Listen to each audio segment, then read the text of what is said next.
Nous allons donc écouter la parole et l'enseignement.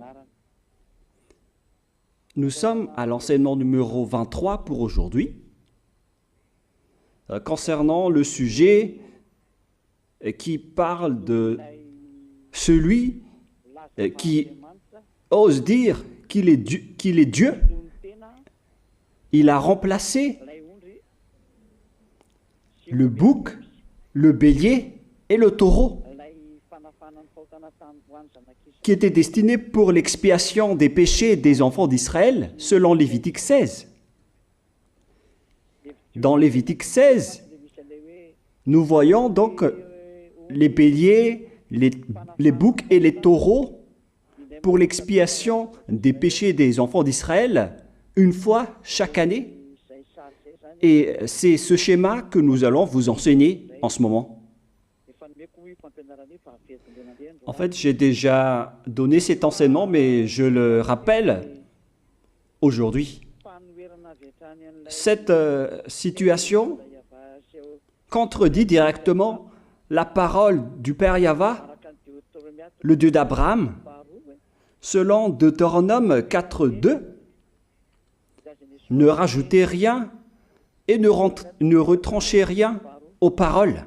C'est dans Deutéronome 4.2 et aussi dans Deutéronome chapitre 13, à partir du verset 1, ou Deutéronome 12, 32.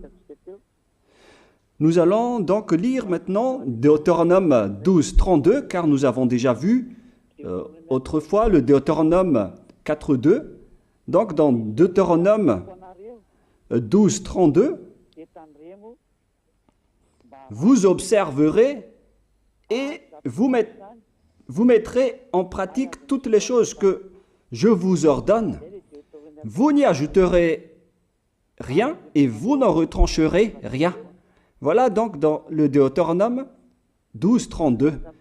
Et dans Deutéronome 4.2, je vais répéter, Deutéronome 4.2, vous n'ajouterez rien à ce que je vous prescris et vous n'en retrancherez rien, mais vous observerez les commandements de Yahva, votre Dieu, tels que je vous les prescris.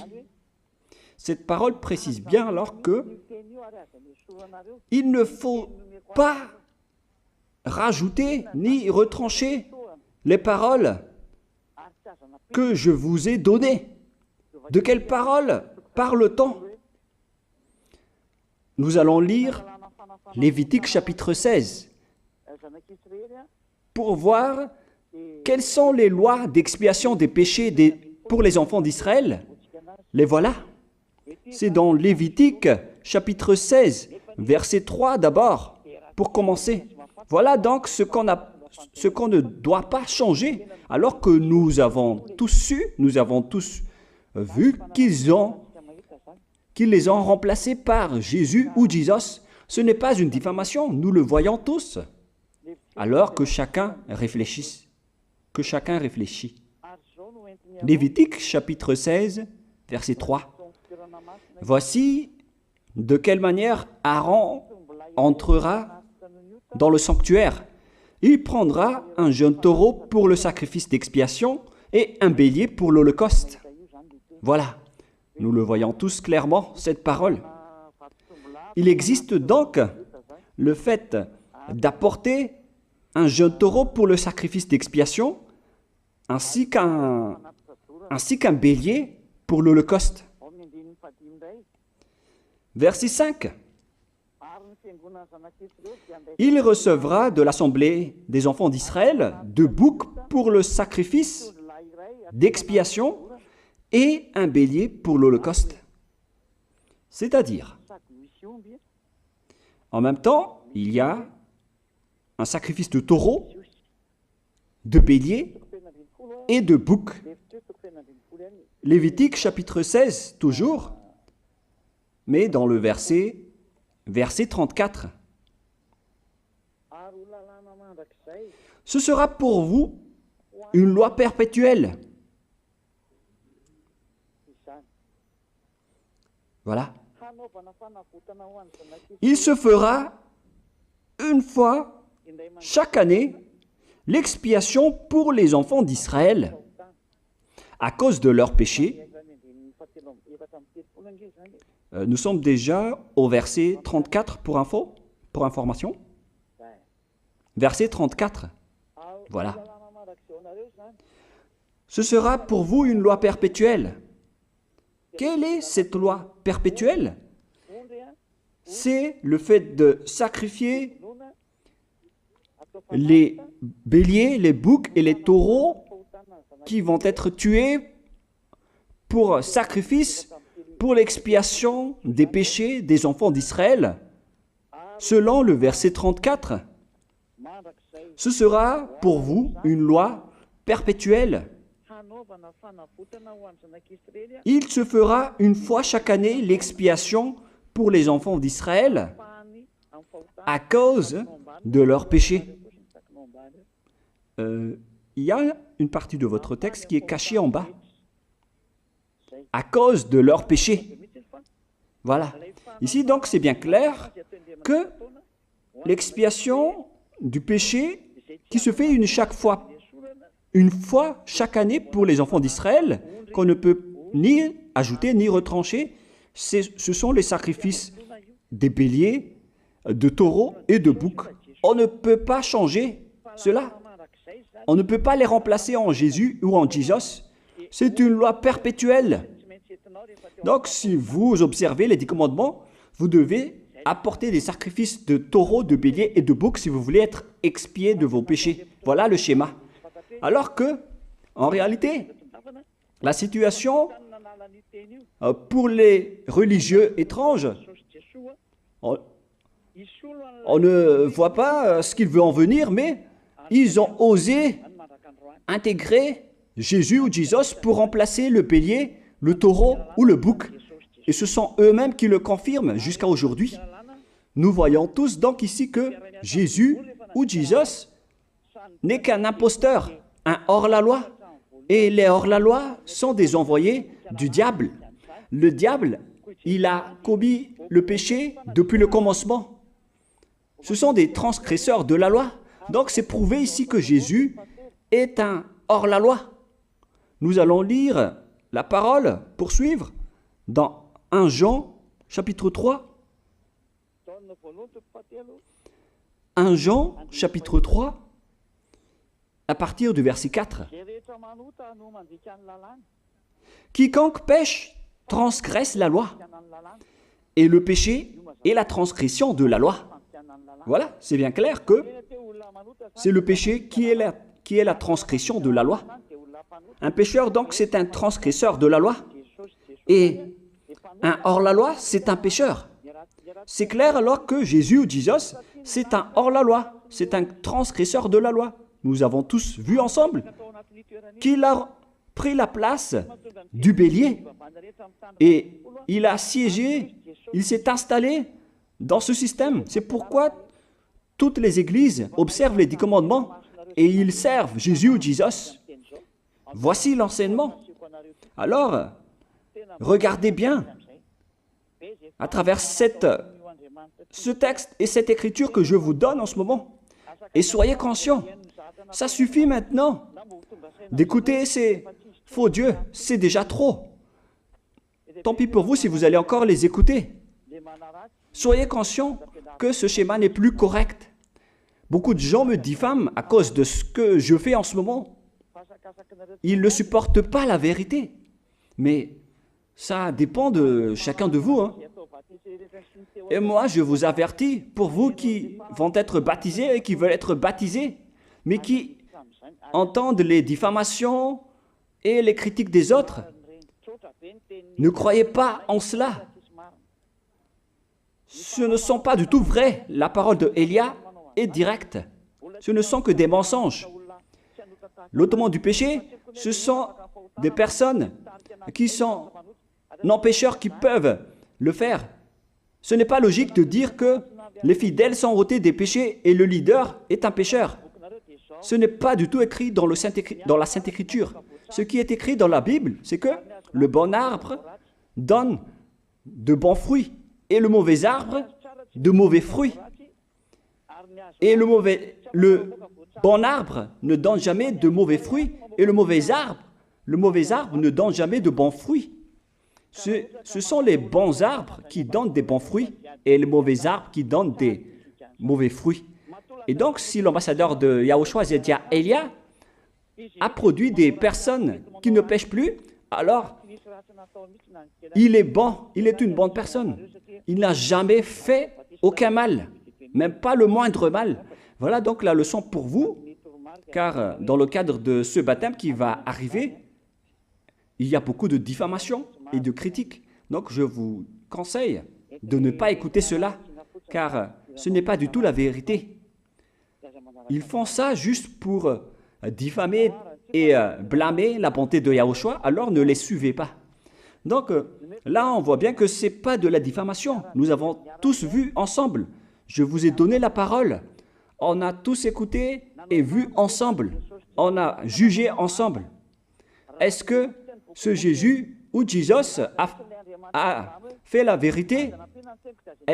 Est-ce qu'il a dit la vérité ou pas? Si nous avons vu le livre de Moshe, venant du Dieu d'Abraham, qui a dit « Ne rajoutez pas et ne retranchez pas à ma parole ». Nous avons vu alors que ils ont remplacé par ce Jésus ou Jésus les sacrifices d'expiation du péché, en disant après que c'est ce dernier qui ôte les péchés. Ce n'est pas du tout vrai. Celui qui peut ôter les péchés selon les 10 commandements, c'est le bélier, ou bien le taureau, ainsi que le bouc. Ce sont ces bêtes qui peuvent ôter les péchés. Quelle est alors la raison pour laquelle les religieux sont entrés dans ce mauvais schéma? Car c'est vraiment un schéma qui transgresse la loi. Car ils ont contré bêtement le livre du Lévitique chapitre 16. Ils l'ont contré bêtement, directement. Et après, ils ont remplacé par leur faux Dieu. Un faux Dieu car c'est directement un hors-la-loi. Il a contredit le Dieu d'Abraham. Nous voyons la preuve ici qu'il a contredit vraiment le Dieu d'Abraham, qu'on appelle par le nom de Yahava et Yahushua son fils. Car ce Dieu d'Abraham, il a bien dit qu'il ne faut ni ajouter ni retrancher à ses paroles. Il faut les observer car ce sont les commandements de Yahva, ton Dieu. Et ces lois qu'on ne doit pas rajouter ni retrancher veut dire qu'il ne faut pas toucher au Lévitique chapitre 16, car c'est ce livre qui ôte les péchés. Alors que nous voyons tous que personne ne le pratique plus. Si les 10 commandements, si les prêtres et les pasteurs pratiquent bien les 10 commandements, alors ils doivent faire le sacrifice de bélier et de taureau et de bouc pour l'expiation de leurs péchés. Alors que nous voyons tous que personne ne le fait plus. Alors qu'en même temps, ils observent les 10 commandements. C'est donc de la transgression de la loi. Et en plus, ils ont enlevé le Lévitique 16 en le remplaçant par Jésus ou Jesus. C'est-à-dire qu'ils ont contredit la parole du vrai Dieu, le Dieu d'Abraham. Et est-ce que vous allez encore oser contredire cette vérité? Est-ce que vous allez encore dire que vous êtes dans la vérité, que vous êtes dans la justice? Mais qu'est-ce que vous cherchez? Vous cherchez à prier et à servir le Dieu d'Abraham. Si vous voulez servir le Dieu d'Abraham, vous n'allez pas enlever le Lévitique 16, vous allez restaurer le Lévitique 16. Mais est-ce que vous allez encore oser le faire? Est-ce que vous pouvez encore le faire? La réponse, non. Vous ne pouvez plus le faire. Alors que il s'agit de l'expiation de vos péchés. Et dans ce cas-là, c'est obligatoire de le faire. J'ai expliqué l'essentiel jusque-là et après je vais vous donner la raison pour laquelle ils ont fait cette grande folie en intégrant dans le Lévitique 16, à la place du Lévitique 16, leur faux Dieu. C'est vraiment de la transgression de la loi. Vous n'avez pas servi le Dieu d'Abraham. Il n'aurait pas dû faire ça jusqu'à la fin, car il a dit qu'il ne faut pas ajouter ni retrancher à ses paroles, alors que vous avez osé le contredire et les changer. Nous allons donc voir maintenant dans Psaume chapitre 40, quelle est la raison pour laquelle les prêtres et les religieux ont arrêté le Lévitique 16 en le remplaçant par Jésus ou Jesus pour remplacer les boucs, le bélier et les taureaux. Et je vais vous expliquer la raison. Et eux, ils ne peuvent pas le nier car ils l'ont fait. Et si, par exemple, ils ne connaissent pas, alors il ne faut plus faire du n'importe quoi. Il faut que vous soyez enseigné par Élia, si vous voulez encore sauver votre esprit. Mais si vous ne voulez pas, alors tant pis pour vous et assumez les conséquences. Psaume chapitre 40, versets 6 à 8. Psaume 40, versets 6 à 8. Voilà donc le dégât qu'ils ont subi. Tu ne désires ni sacrifice ni offrande. Tu m'as ouvert les oreilles. Là, ils ont bien entendu et écouté que Dieu ne désire plus leur sacrifice et tout ce qui concerne ce sujet. Tu ne demandes ni holocauste, ni victime expiatoire. Ici donc, on est arrivé au stade où on n'a plus besoin des sacrifices. D'après ce schéma, alors, le Lévitique 16 a été supprimé. Et logiquement, puisque c'est une alliance qui a été détruite, alors on ne peut plus y entrer, car on ne peut pas ajouter ni retrancher aux paroles. Et donc, si on ne peut pas y entrer d'après la parole qui dit qu'on ne peut pas rajouter ni retrancher, si le Dieu d'Abraham a interdit le sacerdoce, alors logiquement, vous ne devez plus y entrer. Sinon, vous allez vous autoproclamer en tant que pécheur à jamais, alors que les pécheurs et les malfaiteurs n'iront jamais au ciel des cieux. C'est clair alors que c'est devenu un sens interdit, les 10 commandements et les lois de Moïse, d'après ce schéma, car c'est la relation avec le Père Yahva qui a été détruite, qui a été supprimée, car il n'y a plus d'expiation de péché pour vous. Alors vous êtes fous si vous allez encore entrer dans ce schéma. C'est pourquoi on a besoin d'une nouvelle alliance, car l'alliance des 10 commandements et les lois de Moïse ne sont plus correctes. C'est devenu supprimé, car on ne peut plus faire le sacerdoce, mais les religieux ainsi que les faux dieux, ils ne se sont pas... ils ont facilité les choses en intégrant leur faux dieu à la place du bélier, du bouc et du taureau. Et voilà, c'est bien clair.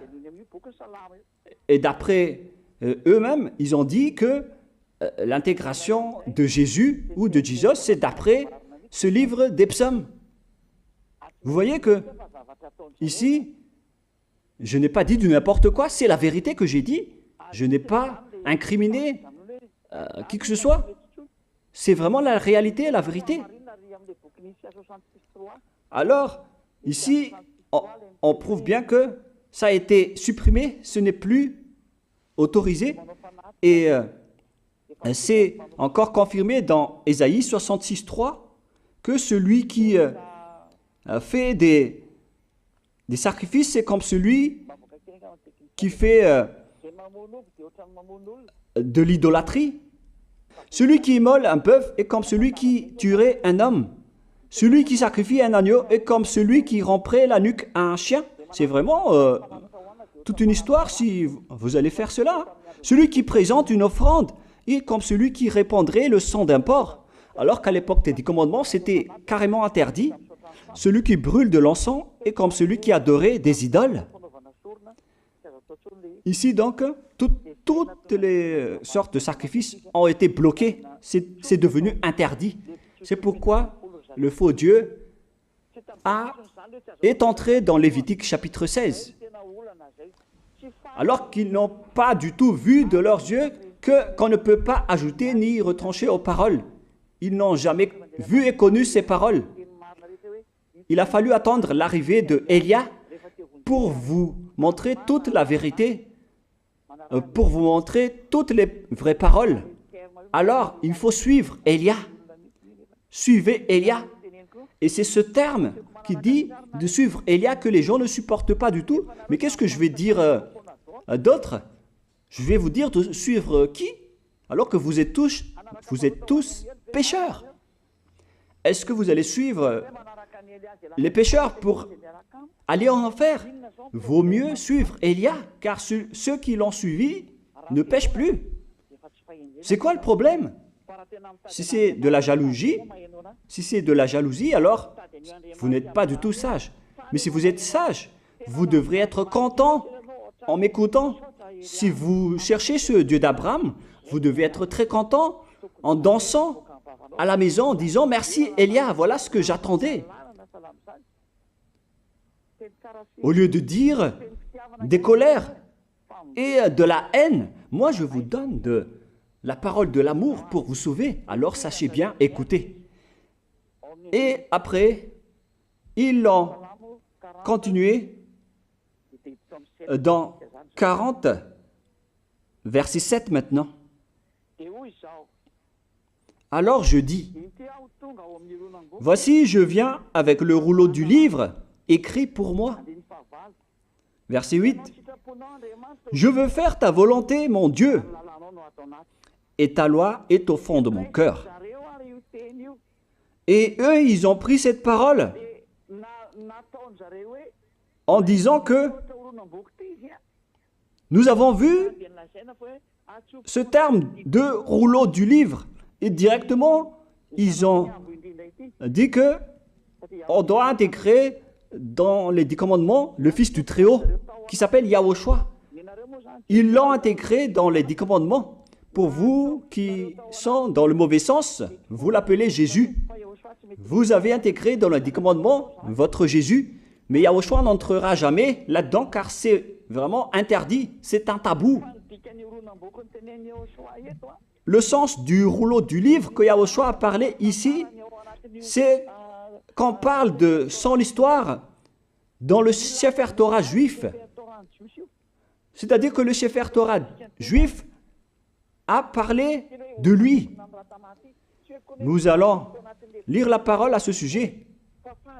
En parlant du rouleau du livre, ce n'est pas qu'il est entré dans le Lévitique 16. Non, c'est un tabou, c'est interdit. Mais il a parlé de son histoire. En parlant du rouleau du livre, nous allons lire la parole concernée à ce sujet. Selon Luc, chapitre 24, verset 44. Luc 24, 44. Puis il leur dit, « C'est là ce que je vous disais lorsque j'étais encore avec vous, qu'il fallait que s'accomplisse tout ce qui est écrit de moi dans la loi de Moïse, dans les prophètes et dans les psaumes. »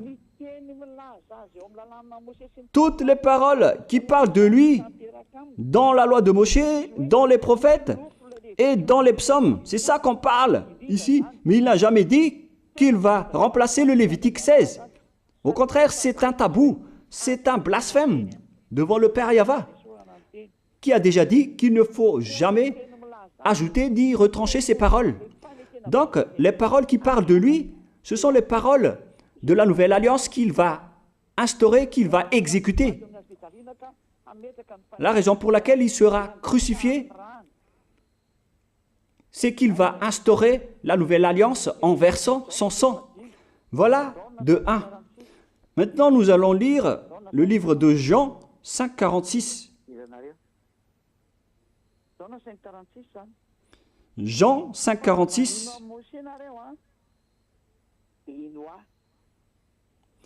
Alors, car si vous croyez en Moshe, vous me croiriez aussi, parce qu'il a écrit de moi. Il a écrit à propos de Yahushua.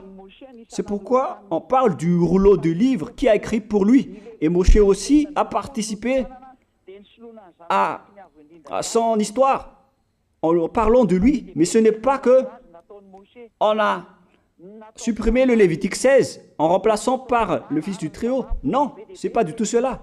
Il y a beaucoup de paroles qui a parlé de lui depuis les lois de Moshe, depuis les prophètes et depuis les psaumes. C'est pour ça qu'on parle du rouleau du livre qui a écrit à propos de lui. Mais ce n'est pas que vous allez supprimer le Lévitique 16 en le remplaçant par le Fils du Très-Haut. C'est vraiment une abomination de votre part. Je vous ai donné maintenant l'explication. Il ne faut pas rajouter ni retrancher aux lois de Moshe. C'est une alliance en bonne forme qu'on ne peut pas toucher ni enlever. C'est dans Galates 3,15. Galates 3,15. Une disposition en bonne forme ne doit pas être changée ou transformée. Les lois de Moshe, c'est une alliance en bonne forme qu'on a versé le sang de Zébu en plus. Donc on ne peut ni retrancher ni rajouter. Le pire alors, c'est que vous qui êtes les fidèles de Jésus, vous l'avez intégré dans les lois de Moshe en remplaçant le Lévitique 16. On parle de votre Jésus ou Jesus. Je vous pose la question, est-ce que vous oserez dire que vous n'êtes pas pécheur à ce sujet?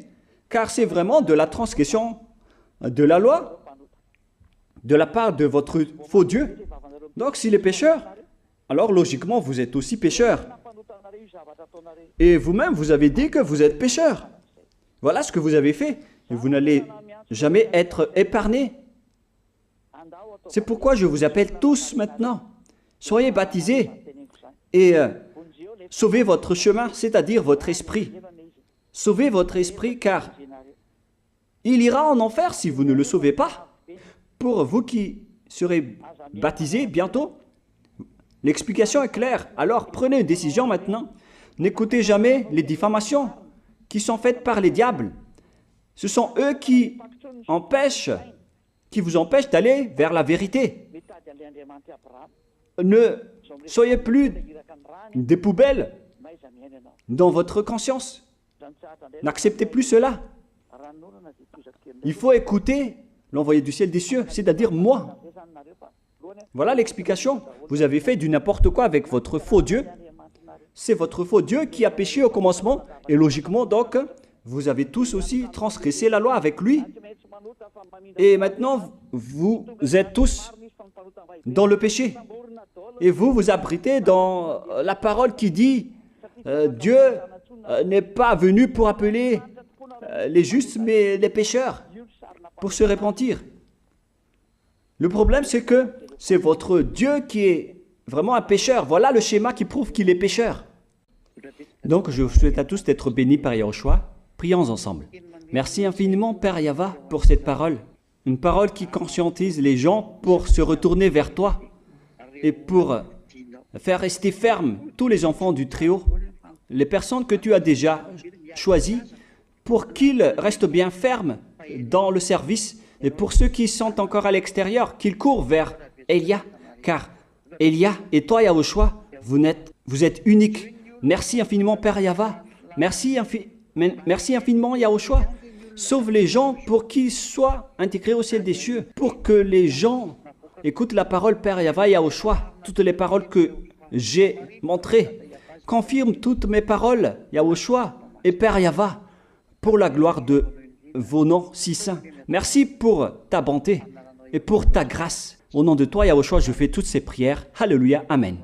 Donc, je vous souhaite à tous d'être bénis par Yahushua et à demain. Au revoir.